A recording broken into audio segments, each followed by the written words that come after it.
இந்த அவதூறுன்ற பேர்ல நீங்க வந்து கைது பண்றீங்கன்னு சொன்னா அப்ப திமுக ஆட்சியில நடந்தது தானே இங்கேயும் நடக்குது. என்ன பெரிய மாற்றம் வந்து விட்டது? கடுமையான நடவடிக்கைனா ஏங்க திமுக அதான் சொல்லியிருந்தாங்க பாருங்க, நாங்க 2 நாள்ல புடிச்சிட்டோம்னாங்க, இவங்க 24 மணி நேரத்துக்குள்ள புடிச்சிட்டோம்ன்றாங்க. திமுக வந்து எதிர்கட்சி அப்படின்றத விட எதிரி கட்சியாக செயல்பட்டு கொண்டிருக்கின்றார்கள். ஏன்னா அவங்களுக்கு நல்லா தெரிஞ்சு போச்சு, இவங்க கிட்ட இருந்த செல்வாக்க தூக்கிட்டு போனதோட இல்லாம கூட்டணி கட்சிகளையும் தூக்கிட்டு போயிட்டாங்க. உங்களுக்கு ஜிங்கி சக்க அடிச்சிருந்தாங்க, இப்ப அவங்களுக்கு அடிக்கிறாங்க. ஜால்ரா தான். உங்களுக்கு அடிக்கிற வரைக்கும் சந்தோஷமா இருந்தது. உங்களை எதிர்த்து பேசினவெல்லாம் குண்டாசு தூக்கி உள்ள போட்டீங்க. நீங்க என்ன முறையில இது பண்ணீங்களோ அதே முறையில இன்னைக்கு அவங்க உங்களை தாக்குறாங்க. இன்னைக்கு நீங்க புலம்புறீங்க, ஃபேக் வீடியோ எல்லாம் போடுறாங்க, எங்களை பத்தி அவதூறு பேசுகின்றார்கள் அப்படின்னா நீங்க பேசாததான். ஒரு சிலர் சுயநலத்துக்காக அண்ணாமலை கட்சி ஆரம்பிக்க வேண்டும் அப்படின்னு புஷ் பண்றதையும் என்னால பார்க்க முடியுது. அப்ப தாவேகா மறுபடியும் தொடர்வதற்கு ஒரு வாய்ப்பாகத்தான் இருக்குமே தவிர எந்த விதத்திலையும் அண்ணாமலை அவர்கள் தனி கட்சி ஆரம்பிச்சு ஆட்சிக்கு வருவது அப்படின்றதெல்லாம் வந்து சரி வராது. வெயிட் பண்ணுங்களேன், அடுத்த வருஷம் தெரியும். அதை நான் இப்ப சொல்லல. இதுவும் ஒரு வியூகமா தான் நான் பார்க்கணும், பொலிட்டிக்கல் ஸ்ட்ராட்டஜி. அவர் என்ன சமூகம்னு தெரியாதுங்க அப்படின்னு அப்புறம் ஏங்க இங்க மறைமலை நகர்ல இருக்கிற கூட போய் ஸ்ரீரங்கத்தில் நிறுத்தி வைக்கிறீங்க? அவங்க வந்து ஜாதி பார்த்து ஓட்டு போட்டாங்கன்றதை என்னால ஏத்துக்க முடியாது. ஏன்னா தாவேகால ஜெயிச்ச அத்தனை பேருமே கேண்டிடேட் யாருன்னே தெரியாது. அப்புறம் தானே அவங்க ஜாதி என்னன்னு தெரிய போகுது.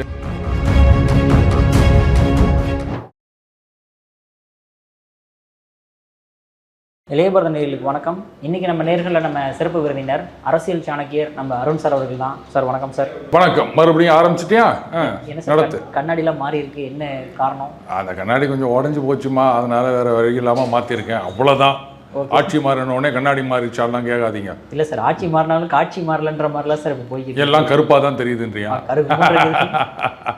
அதுவும் முக்கியமா ஒரு என்ன சொல்றதுன்னு பார்த்தோம்னா, நம்ம செயல்பாடுகள் வந்து நடக்கட்டும், இருந்தாலும் அதுக்கான பதில்கள் எதிர்பார்க்கும் போது போலீஸ்காரங்க என்ன ஒரு பக்கம் சிரிச்சுக்கிட்டு பதில் சொல்றாங்க, கேட்டால் வந்து நான் அது ப்ரெஸ் மீட்டுக்கு அந்த பக்கம் தான் நாங்கள் சிரிக்கிறோம் அப்படின்ற மாதிரி ஏஐ வீடியோன்னு வேறு சொல்கிறாங்க. இன்னொரு பக்கம் தொழில்துறை அமைச்சர்கிட்ட கேட்டோம் அப்படின்னா நான் எப்பவுமே சிரிச்சு தாங்க இருப்பேன் நான் அப்படின்ற மாதிரி அவங்க பதில் சொல்கிறாங்க. இதெல்லாம் எப்படி தான் பார்க்க முடியும் நம்மளால? இப்போது சமீபத்திய செய்தி இது மாதிரி முதலமைச்சர் குறித்து அவதூறு பரப்பியதாக 4 பிரிவுகளின் கீழ் ஒரு மென்பொறியாளர் இந்த பக்கம் ஏதோ திருநெல்வேலி பக்கம் முன்னேறி பள்ளமா அங்கே வந்து அவர் கைது செய்திருக்கின்றார்கள். இதான் நான் சொன்னேன். அதாவது கண்ணாடி தான் மாறி இருக்கின்றதே தவிர அதே கருப்பு நிறமான காட்சிகள் தான் தெரிகின்றன அப்படின்னு. நீங்கள் இன்றைக்கி இந்த ஆட்சி மாற்றம் அப்படின்றத விட்டுட்டு அந்த எலெக்ஷன் ரிசல்ட் வந்ததெல்லாம் மறந்துட்டு பத்திரிகைகளில் செய்திகளை பார்த்தீங்கன்னா கண்டினியூட்டி. அதான் முன்னாள் முதலமைச்சர் மு.க. ஸ்டாலின் அவர்கள் கரெக்டாக சொன்னார், நம்ம ஆட்சி தான் தொடர்கின்றது அப்படின்னு. அது தீர்க்க தரிசனமாக தான் சொல்லியிருக்கார் அப்படின்னு நினைக்கிறேன். இவங்க வேற சொல்லியிருந்தாங்கல்ல தாவேகாவுக்கும் திமுகவுக்கும் தான் போட்டி அப்படின்னு. கரெக்டாக தான் இருக்குது. எதுவுமே வந்து மாறினா மாதிரி தெரியல, அப்படியே தான் இருக்குது எல்லாமே. சட்டம் ஒழுங்கு அப்படின்றதுக்கு வந்து மந்திரக்கோள் கிடையாது, டக்குன்னு உடனே எல்லாத்தையும் மாற்ற முடியாது, நான் ஒத்துக்கிறேன்.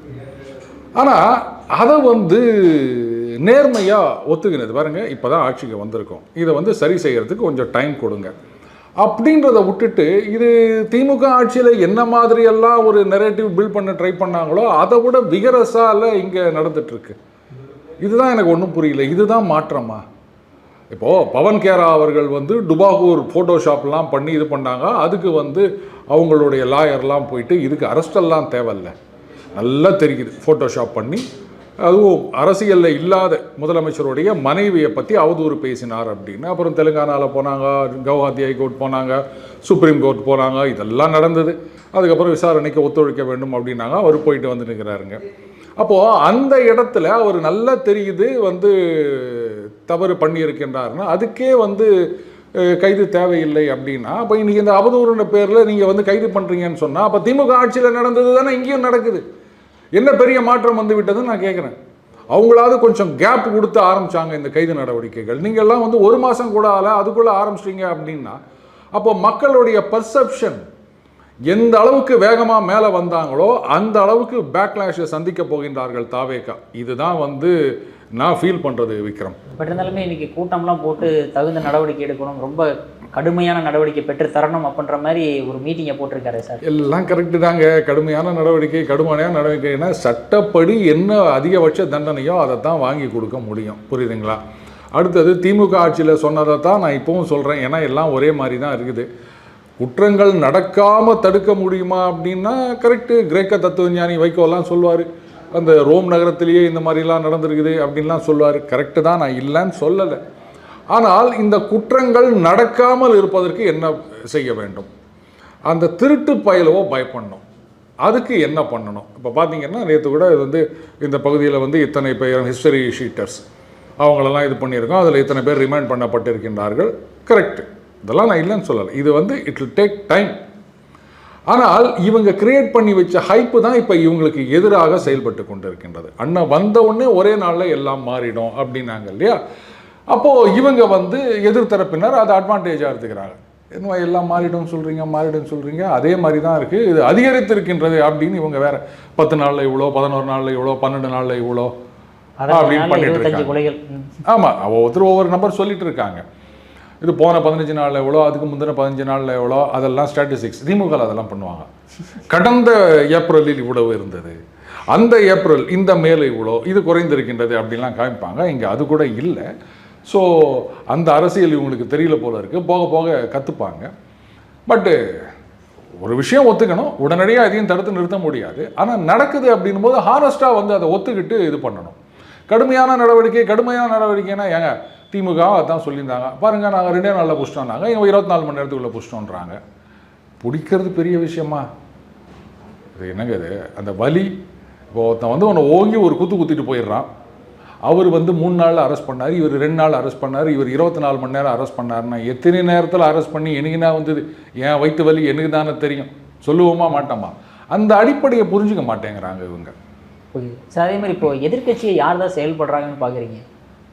அண்ணாமலை அவர்கள் தவிர யாருமே செயல்படலையா, இல்லை வந்தால் செயல்படுவாரா? திமுக வந்து எதிர்கட்சி அப்படின்றத விட எதிரி கட்சியாக செயல்பட்டு கொண்டிருக்கின்றார்கள். ஏன்னா அவங்களுக்கு நல்லா தெரிஞ்சு போச்சு, இவங்க கிட்டே இருந்த செல்வாக தூக்கிட்டு போனதோடு இல்லாமல் கூட்டணி கட்சிகளையும் தூக்கிட்டு போயிட்டாங்க. ஏதோ இவங்க தான் சொல்லி ரைட்டு பாவம் புதுசாக வந்துக்கிறாங்க, மெஜாரிட்டி இல்லை, நீங்கள் போய் சப்போர்ட் பண்ணுங்க அப்படின்னு இவங்க சொல்லி அவங்க போன மாதிரி சீன் கிரியேட் பண்ணியிருந்தாங்க. இப்போ அதெல்லாம் இல்லை அப்படின்றதோ மட்டும் இல்லாமல் நீங்கள் என்ன சொல்கிறது, நாங்கள் அந்த பக்கம் தான், இனிமேல் இந்த பக்கம் வரமாட்டோம் அப்படின்ற மாதிரி ஆகிப்போச்சு. இது வந்து திமுகவுக்கு மிகப்பெரிய அடி. அதனால தான் 6 மாதம் டைம் கொடுக்குறேன் அப்படின்னு சொன்னவங்க முதல் நாள்லேருந்து அடிக்க ஆரம்பிச்சிட்டாங்க. அடுத்தது இன்றைக்கி சொல்கிறாங்க பாருங்க, ஊடகங்கள் அவங்களுக்கு ஏங்க இத்தனை வருஷமாக உங்களுக்கு சாமரம் வீசி கொண்டிருந்தார்கள். இப்போ வந்து அந்த அரியணையில் வேறு யாரோ வந்துட்டாங்கன்னு அரியணைக்கு தானே சாமரம் வீசுவாங்க, அவங்க ஆளுக்கா சாமரம் வீசுவாங்க. அப்புறம் நீங்கள் அவங்க மேலே குறை சொல்லி என்ன பிரயோஜனம்? இவ்வளோ நாளாக நீங்கள் அவங்கள கண்ட்ரோலில் வச்சுருந்தீங்க, இன்றைக்கி ஆட்சி மாறினவுடனே அவங்க அந்த பக்கம் போகிறாங்க அப்படின்னோடனே குத்துதே குடையுதோன்னே என்ன பண்ண முடியும்? நீங்கள் சுதந்திரம் கொடுத்து வச்சுருந்து இன்றைக்கி அந்த பக்கம் போனாங்கன்னு பார்த்தீங்களா?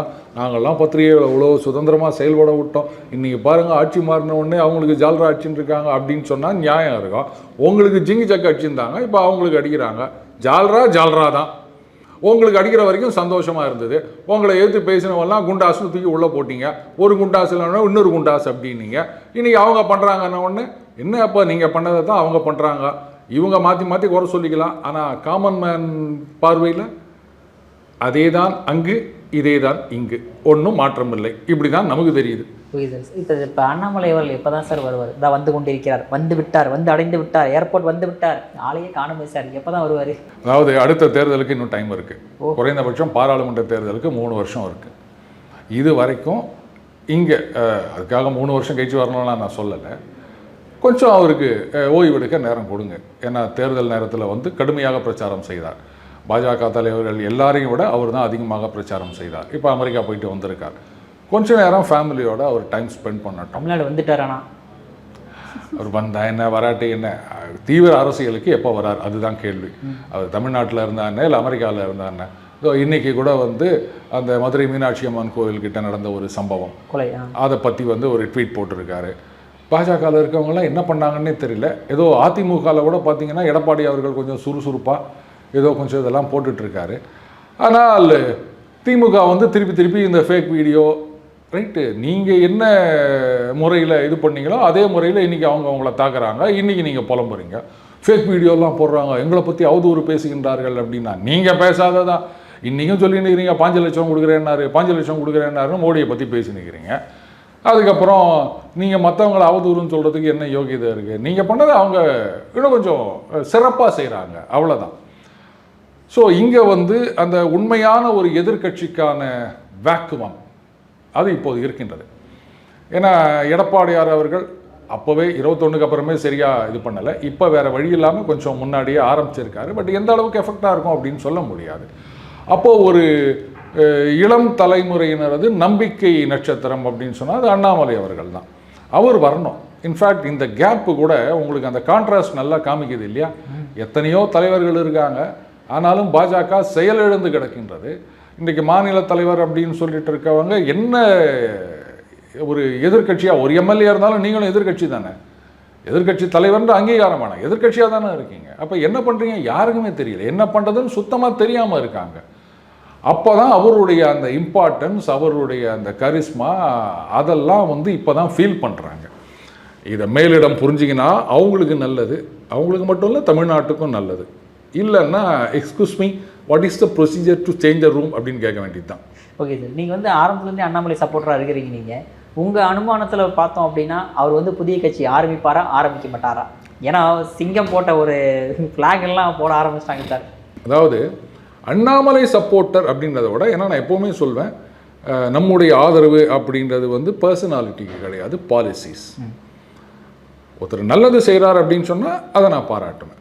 அவரே தப்பு பண்ணுறாருன்னு சொன்னால் நிச்சயமாக நான் இது பண்ணுவேன். இதே அண்ணாமலை அவர்களே தனி கட்சி ஆரம்பித்தார்னா அது தப்புன்னு தான் நான் சொல்வேன். அவர் தனி கட்சி ஆரம்பிக்கிற மாதிரி இல்லை. ஆனால் ஒரு சிலர் என்னால் பார்க்க முடியுது, அவங்க வந்து கட்சியில் இருக்கவங்களா இல்லை வெளில இருக்கவங்களா அதெல்லாம் இம்மெட்டீரியல், கட்சி சாராதவர்களாக கூட இருக்கலாம். அண்ணாமலை தனி கட்சி ஆரம்பிக்கணும் அப்படின்னு ஒரு குரூப் வேலை செய்கிறத என்னால் பார்க்க முடியுது. அதில் வந்து ஒரு சிலர் ஒரு சுயநலத்துக்காக அண்ணாமலை கட்சி ஆரம்பிக்க வேண்டும் அப்படின்னு புஷ் பண்ணுறதையும் என்னால் பார்க்க முடியுது.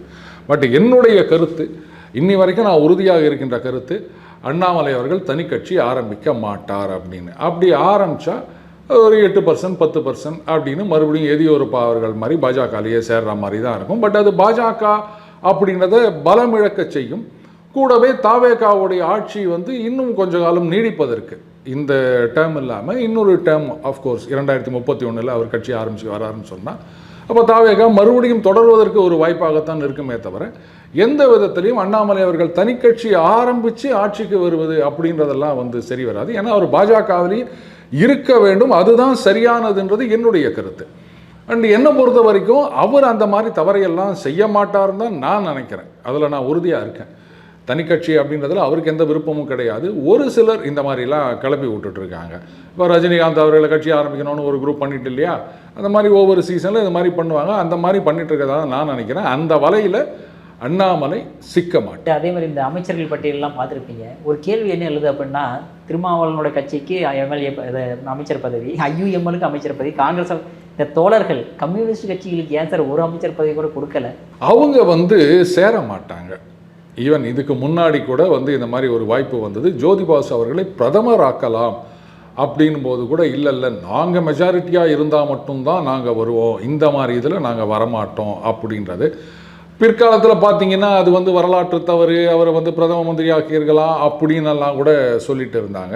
தப்பு பண்ணிவிட்டு ஒரு 10 வருஷம் கழிச்சு அது தப்புன்னு ஒத்துப்பாங்க கம்யூனிஸ்ட். அட்லீஸ்ட் அதாவது ஒத்துக்கிறாங்களே, அது வரைக்கும் சந்தோஷப்பட வேண்டியது தான். ஆனால் இந்த முறை அவங்க சேராததில் எந்த விதமான ஆச்சரியமும் கிடையாது. செய்து மட்டும் என்ன பண்ண போகிறாங்க, அவங்க என்ன நினைப்பாங்க, நாங்கள் வெளில நின்று ஒரு தோழமை சுட்டுன்னு சொல்லிக்கினே இருப்போம், we will not rock the boat. ஆட்சி கவிழ்வதற்கு நாங்கள் ஒட்டுக்கா திமுக விட்டு அவங்க வெளில வந்துட்டாங்க, அங்கேயும் இல்லை இங்கேயும் இல்லை, நாங்கள் கூட்டணியிலே இல்லை அப்படின்னு வேற சொல்லிட்டாங்க. அவங்க எப்போவுமே இல்லைன்னு வேற சொல்லியிருக்காங்க. அவங்கள நம்பி நீங்கள் மந்திரி பதவியெல்லாம் கொடுத்தா என்ன பண்ண முடியும்? முதல்ல அவங்க கொள்கைன்றது வேறு. அந்த கொள்கையை வந்து கம்யூனிஸ்ட் மெஜாரிட்டியில் மட்டும் அவங்க இம்ப்ளிமெண்ட் பண்ணாங்களா? இப்போ கேரளாவில் 10 வருஷம் ஆட்சியில் இருந்தாங்க, இப்படி கம்யூனிஸ்ட் கொள்கைகள் தான் அங்கே வந்ததா? இதே இவங்க சொல்கிறாங்களே அம்பானி அதானி அப்படின்னு, இந்த மாதிரி பெருமுதலாளிகளுக்காக தானே வந்து அவங்க அந்த ஐடி பார்க்கு அது இதெல்லாம் அப்படிலாம் பண்ணாங்க. அங்கே என்ன சிறு குறு தொழில் நிறுவனங்களுக்கு தான் வந்து இடம் கொடுத்தாங்களா? ஆட்சின்னு வந்தாச்சுன்னா எல்லாம் ஒன்று தான். கம்யூனிஸ்டத்தை வந்து யாரும் ஃபாலோ பண்ணுறது கிடையாது. அப்படி ஃபாலோ பண்ணுறதா இருந்தால் இன்றைக்கி கம்யூனிஸ்ட்லேயும் வாரிசு அரசியல் இருந்திருக்கும். அவங்க வாரிசுகளே வந்து முதலாளித்துவ நிறுவனங்களில் வேலை செஞ்சிட்ருக்காங்க, முதலாளித்துவ நிறுவனங்களை நடத்துகின்றார்கள். அப்புறம் நீங்கள் வந்து கம்யூனிஸ்டம் அதுதான் பெரிய சித்தாந்தம்னா உங்கள் வீட்லேயே அந்த சித்தாந்தத்தை எஸ்டாப்ளிஷ் பண்ண முடியல, உங்கள் பசங்களே கம்யூனிஸ்டுகளாக இல்லை. கேரளாவில் ஒரு ஆச்சரியம் பார்க்கலாம், கீழ்மட்டத்தில் இருக்கிற அந்த கம்யூனிஸ்ட் சகாவுக்கள் அவங்க பசங்க சகாவாக வருவாங்க. ஆனால் பெரிய அளவில் இருக்காங்க பாருங்கள், எம்எல்ஏ மந்திரி அப்படின்னு, அவங்க பசங்க தப்பித்தவறி கூட கம்யூனிஸ்ட் பக்கம் வந்துட மாட்டாங்க. அது ஏன்னே தெரியல. அப்போது ஏழைகள் மட்டும்தான் கம்யூனிஸ்டுகளாக இருப்பார்கள். மக்களெல்லாம் வந்து அந்த ஏழ்மை அப்படின்றத மேலே வந்துட்டாங்கன்னா கம்யூனிஸ்டத்தை பற்றி திரும்பி பார்க்க மாட்டாங்க. ஏன்னா எந்த எம்எல்ஏவும் ஏழைன்னு நீங்கள் சொல்ல முடியாது. அவங்க சொல்லலாம் கம்யூனிஸ்ட் சித்தாந்தத்தைப்படி கவர்மெண்ட் கொடுக்குற சம்பளத்தை அப்படியே கட்சிக்கு கொடுத்துட்டு அவங்க கொடுக்குறத வச்சு தான் நாங்கள் வந்து வாழ்க்கை நடத்த வேண்டும் அப்படின்னு. முன்னாடி 5000 ரூபா, இப்போ 11,000 ரூபான்னு நினைக்கிறேன். 11,000 ரூபாவில் வந்து ஒருத்தர் குடும்பம் நடத்த முடியுமா எனக்கு தெரியல. ஆனாலும் அவங்க அப்படி தான் சொல்லிட்டு இருக்காங்க. அதையும் நாம் நம்பிட்டு இருக்கோம். என்ன பண்ணுறது? Okay sir. அதேமாதிரி இப்போ அந்த அமைச்சரவையில் வந்து வன்னியரசு அவர்களுக்கு வந்து இடம் கொடுக்கப்பட்டிருக்கு. ஸோ பழைய வீடியோலாம் எடுத்து போட்டு கலாய்க்க ஆரம்பிச்சிட்டாங்களே சார். அதாவது கூட்டணி திரும்பமுன்னா சரி ஓகே ஸ்டாலின் அவர்கள்ட்ட கேட்டு போனீங்க, அமைச்சரவையில் இடம் பெறது சரியா அப்படின்ற மாதிரி ஒரு கேள்வி எழுப்ப ஆரம்பிச்சிக்கிறாங்களே சார். அதாவது அவங்க வந்து ஆட்சிக்கு வந்தால் நல்லது செய்ய மாட்டாங்க அப்படின்னு சொல்கிறதுன்றது வேறு, சித்தாந்த ரீதியாக தாக்குவது அப்படின்றது வேறு. இப்போ இவங்க ஊழல் கட்சின்னு வாங்க, அவங்க ஊழல் கட்சின்னு வாங்க, அப்புறம் 2 பேரும் ஒன்றா சேர்ந்துப்பாங்க. ரைட்டு, அது கூட ஓரளவுக்கு ஒத்துக்கலாம். கேட்டால் நாங்கள் வந்து பாசிசத்தை ஒழிப்பதற்காக இல்லை இவங்களை இது பண்ணுறதுக்காக கவர்னர் ஆட்சி வரதுக்காக ஏதோ ஒன்று சொல்லிட்டு போங்க. ஆனால் இவங்க வந்து ஆர்எஸ்எஸ் உடைய உருவாக்கம் அப்படின்றது, இவங்க வந்து பாஜக ஆர்எஸ்எஸ் பெற்றெடுத்த பிள்ளைகள் அப்படின்லாம் சொல்லிட்டு அவங்களோடையே போய் நீங்கள் கூட்டணியில் சேர்றீங்க அப்படின்னா அப்போ அந்த கொள்கை சித்தாந்தம் அப்படின்றது தான் உங்களுடைய அடிப்படை. அதையே நீங்கள் காம்ப்ரமைஸ் பண்ணிட்டு போகிறீங்கன்னா அதுக்கப்புறம் வந்து நாங்கள் கவர்னர் ஆட்சி வராதுக்காக பாஜக வராதுக்காக எங்க பாஜக வரக்கூடாதுன்றதுக்காக பாஜக பெற்றெடுத்த பிள்ளையோட கூட்டணி வச்சுப்பீங்களா? இதை நம்ப முடியுதா? அப்போ இது வந்து வெறும் அரசியல் பதவி நோக்கம் அப்படின்றது நல்லாவே தெரியுது இல்லையா அவங்களுக்கு? அது சரி விடுங்க. அதாவது பொது தொகுதிக்கு ஆசைப்படாதீங்கன்னு சொன்னார், கலைஞர் தான் சொன்னார் அப்படின்னு சொல்லிட்டு அப்படி எதுவும் எனக்கு ஞாபகம் இல்லையா அப்படின்னு சொன்னவர் தான் வன்னியரசு அவர்கள். இன்றைக்கி இந்த வீடியோவெல்லாம் கொண்டு போய் கேட்டிங்கன்னா அப்படி எனக்கு ஞாபகம் இல்லை அப்படின்னு சொல்லிட்டாருன்னா என்ன பண்ணுவீங்க நீங்கள்? விஜய் அவர்கள் கோலைன்னே சொன்னார் சார் அவர் அந்த டிபேட்டில். அந்த ஊழல் குற்றச்சாட்டு அப்படின்னு ட்வீட்லாம் போட்டார். அது ஒன்றும் அப்படியே தான் இருக்குது, ஒன்றும் டெலிட் பண்ணல போல இருக்குது. இப்போ அதுக்கெல்லாம் விசாரணை வைப்பாரா அப்படின்னு எனக்கு தெரியல. ஸோ வெறும் அரசியல் பதவி, வேறு ஒன்றுமே கிடையாது. Okay sir. அடுத்தது இன்னொரு கேள்வி என்ன அப்படின்னா, இந்த ஹெச்ஆர்என்சி மினிஸ்டர் அறநிலைத்துறை அமைச்சர் வந்து ஒரு பிராமணர்களை போட்டது வந்து 2 விதமாக 2 பேர் பேசியிருக்காங்க. ஒன்று என்ன அப்படின்னா கி வீரமணி அவர்கள் இது மிகப்பெரிய பேரதிர்ச்சியை தருகிறது, என்ன சமூக நீதி அப்படின்ற மாதிரி கொந்தளிச்சிருக்காரு சார் ஒரு சைடு. இன்னொரு சைடு அமீர் அவர்கள் என்ன சொல்லியிருக்காருன்னா இந்த மாதிரி வந்து நீங்கள் எப்படி அவரை போடலாம், இதே ஒரு பட்டியலினத்தவரை நீங்கள் போட்டிருந்தீங்க அப்படின்னா இந்தியாவுக்கே ஒரு மிகப்பெரிய ஒரு எடுத்துக்காட்டாக இருந்திருப்பீங்களே அப்படின்ட்டு. இந்த 2 பார்வை எப்படி பார்க்குறீங்க? கரெக்ட். இப்போது வன்னியரசு அவர்கள் அவருக்கு ஹெச்ஆர்என்சி மினிஸ்ட்ரி கொடுத்துக்கலாமா? ஏன்னா அவர் சனாதனத்தை ஒழிப்போம் அப்படின்றதுல குறியாக இருக்கவர். இந்து அப்படின்றதும் சனாதனம் அப்படின்றதும் ஒன் அண்ட் த சேம்னு ஐயா மானமிகு ஆசிரியர் வீரமணி அவர்கள் சொல்லியிருக்காரு. ஸோ அதனால் அவருக்கு அந்த பதவியை கொடுக்க முடியாது. இது வந்து அமீர் அவர்கள் சொன்னார் அப்படின்றத விட்டுருங்க. ஒரு பட்டியலினத்தை சார்ந்தவருக்கு ஹெச்ஆர்என்சி மினிஸ்ட்ரி கொடுக்குறதுல எந்த விதமான தடையும் இருக்கிறதா எனக்கு தெரியல. தாராளமாக கொடுத்துருக்கலாம், தப்பே கிடையாது. நான் கூட எதிர்பார்த்தேன் இந்த மாதிரி பண்ணியிருக்கலாமே அப்படின்னு. ஆனால் இதில் வந்து இன்னும் சில அரசியல் வியூகங்கள் இருக்கின்றன. இது உங்களுக்கு அடுத்த வருஷம்தான் புரிய வரும், இப்போ புரிய வராது. அது மதுரையில் பார்ப்போம் என்ன நடக்குது அப்படின்றத. எதுக்காக இந்த சமூகத்தை சார்ந்தவருக்கு இந்த பதவி கொடுத்தார் அப்படின்னு வெயிட் பண்ணுங்களேன், அடுத்த வருஷம் தெரியும். அதை நான் இப்போ சொல்லலை. இதுவும் ஒரு வியூகமாக தான் நான் பார்க்குறேன், பொலிட்டிக்கல் ஸ்ட்ராட்டஜி தான். அடுத்தது இது கூட சொன்னாங்க அவர் என்ன சமூகம்னே தெரியாதுங்க அப்படின்னு. அப்புறம் ஏங்க இங்கே மறைமலை நகரில் இருக்கிற கூட போய் ஸ்ரீரங்கத்தில் நிறுத்தி வைக்கிறீங்க? இதெல்லாம் என்ன நம்புற மாதிரியா இருக்குது? சரி ரைட்டு, ஏதோ நிறுத்தி வச்சாங்க. அவங்க வந்து ஸ்ரீரங்கத்தில் எங்கே நிறுத்தி வச்சிருந்தாலும் அவர் ஜெயிச்சிருக்க போகிறாரு, அது வேறு விஷயம். ஏன்னா யாரும் கேண்டிடேட்டை பார்த்து கூட ஓட்டு போடல, கேண்டிடேட் யாருன்னு கூட தெரியாது.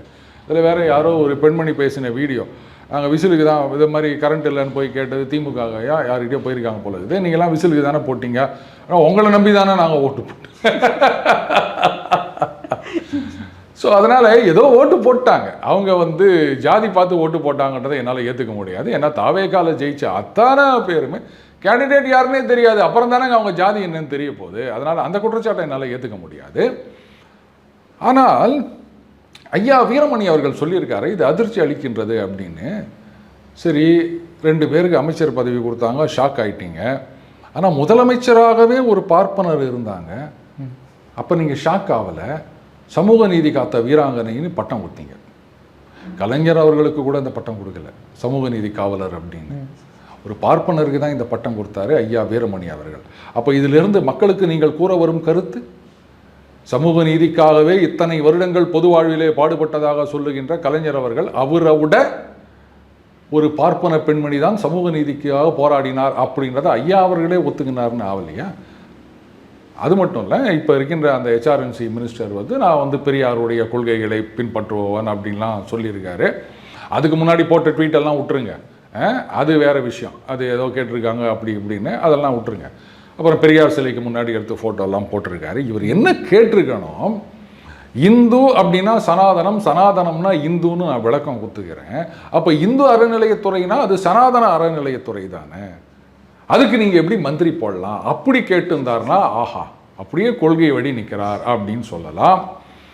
கடந்த ஆட்சி காலத்தில் எத்தனை பார்ப்பனர்களை முக்கியமான பதவிகளை கொண்டு வந்து நியமனம் செய்தார்கள். மந்திரி பதவின்றது மட்டும் இல்லை, இதை விட நிறைய பவர்ஃபுல்லான போஸ்ட்டு நிறைய இருக்குது. அதுக்கெல்லாம் வந்து பிராமணர்களை கொண்டு வந்து ஐயா கோச்சிப்பார், பார்ப்பனர்களை கொண்டு வந்து அப்பாயிண்ட் பண்ணும்போது ஐயா எங்கே போனார், வாயை திறக்கலையா, இப்போ மட்டும் ஏன் இது மாதிரிலாம் பேசிகிட்டு இருக்காரு? அப்போ இதுலேருந்து அவருடைய ரெட்டை வேஷம் என்னன்னு புரியுது இல்லையா? இவர் எம்ஜிஆர் கூட ஆதரவாக இருந்திருக்கார், அதுக்கப்புறம் கலைஞரோடு இருந்திருக்கார். கலைஞரை இவருக்கு நிறைய திட்டி இருக்கின்றார், எவ்வளோலாம் பண்ணி இருக்கின்றார்.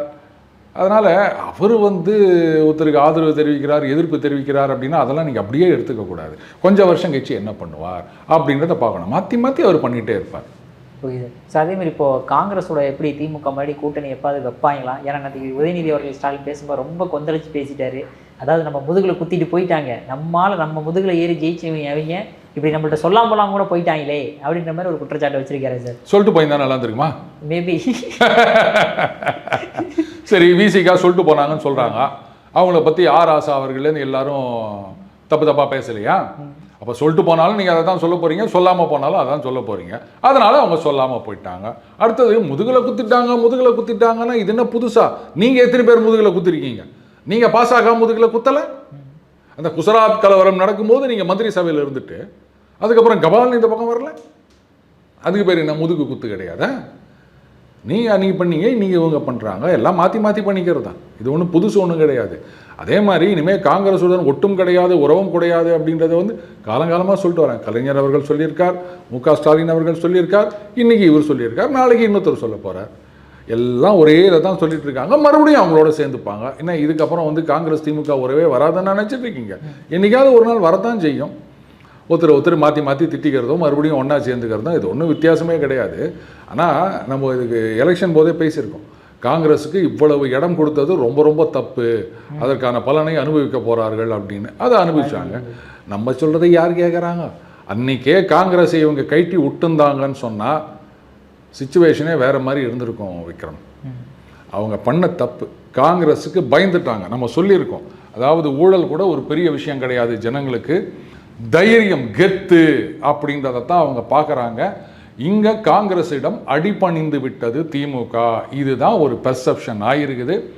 அன்றைக்காவது மத்தியில் ஆட்சி இருந்தது, ஒரு பக்கம் சிபிஐ ரெய்டு விட்டு இன்னொரு பக்கம் வந்து சீட்டு வாங்கிட்டு போனாங்க. இன்றைக்கி எந்த விதமான அதிகாரமோ செல்வாக்கோ எதுவுமே இல்லாமையே மிரட்டி வாங்குறாங்க. அப்படின்னும் போது பார்த்தீங்களா, திமுக மெர்சல் ஆயிடுச்சு, காங்கிரஸ் போயிடுச்சுன்னா அவங்களால வந்து ஜெயிக்க முடியாது. அதனால் அவங்க கேட்ட உடனே ராஜ்யசபா எம்பி 3 சீட்டு இன்க்ரீஸ் பண்ணி கொடுத்துட்டாங்க, அப்போ இது ஜெயிக்கிற கட்சி கிடையாது அப்படின்ற பெர்செப்ஷன் பேட்டில் விழுந்துட்டாங்க திமுக.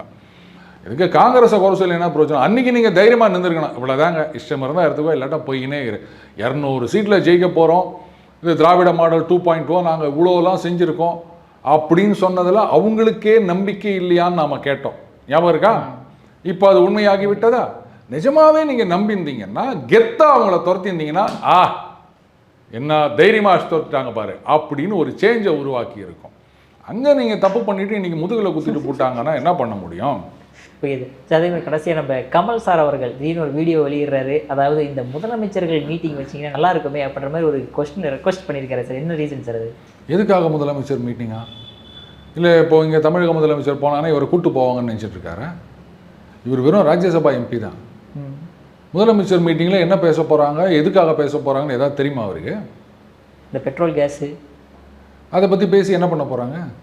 ட்ரம்ப் பேசியே ஒன்றும் ஆகலை, லெட்டரே போட்டாரு சார். வந்து இவர் பேசி என்ன பண்ண போகிறாரு எனக்கு புரியல. ட்ரம்ப்புக்கு லெட்டர் எழுதினா நான் கூட தான் வந்து வீடியோவாக சொல்லினுக்கிறேன், ட்ரம்ப்பை கழுவி ஊற்றினுக்கிறேன். அவர் பயந்துக்குன்னு என்னை பிளாக் பண்ணிட்டார் இப்படி சொல்ல வேண்டியது தான். ஆனால் ஒரு வீடியோ ஒன்று ரிலீஸ் பண்ணியிருந்தார் பார்த்தீங்களா, இங்கிலீஷில். அதில் வந்து இது மாதிரி பிரச்சனைகளை எல்லாம் ஒன்றாக இது பண்ணியிருக்கோம் அப்படி இப்படின்னு. எல்லாருக்கும் ஆச்சரியம், என்ன திடீர்னு இந்த பக்கம் நாஜஸ் திருந்திட்டானா அப்படின்னு. எதுக்காகன்னு எனக்கு தெரியல.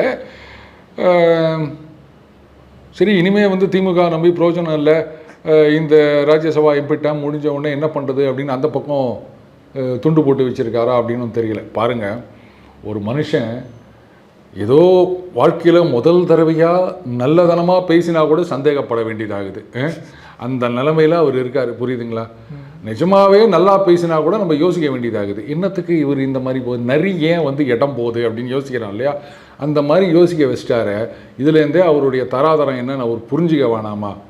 ஐயோ பாவம், அவரை நம்பி வந்தவங்கள சொல்லணும், அவருக்கு ஃபயர் விட்டவங்கள சொல்லணும். இப்போ வேற வந்து ஏதோ உதயநிதி ஸ்டாலினா மறுபடியும் சினிமாவில் நடிக்க வைக்க போகிறதா பேச்சு நடந்துக்குதான். சுத்தமாக திமுகவை ஒன்றும் இல்லாமல் பண்ணுறதுன்னு முடிவு எடுத்துட்டாரோ? அவர் ஆரம்பித்த கட்சி தான் நாசமாக போச்சு. அவரை கூட்டணியில் சேர்த்த பாவத்துக்காக திமுகவும் நாசமாக போனோமா? உதயநிதி ஸ்டாலின் வந்து இதில் ஏமாந்துடக்கூடாதுன்னு நான் கேட்டுக்கிறேன். ஏன்னா மறுபடியும் சினிமாவுக்கு போனார்னு வச்சுக்கோங்க, பார்த்தீங்களா, இனிமேல் அரசியல் இல்லைன்னு சொல்லிட்டு சினிமாவுக்கு போயிட்டாருன்றுவாங்க. அதைத்தான் இவர் பிளான் பண்ணிக்கிறார் போல. இவர் தான் உண்மையான துரந்தரோ. ஓகே சார், அற்புதமாக விளக்கம் கொடுத்தீங்க சார். உங்கள் பொண்ணான நேரத்தில் நம்ம மிக்க நன்றி சார். நன்றி விக்ரம்.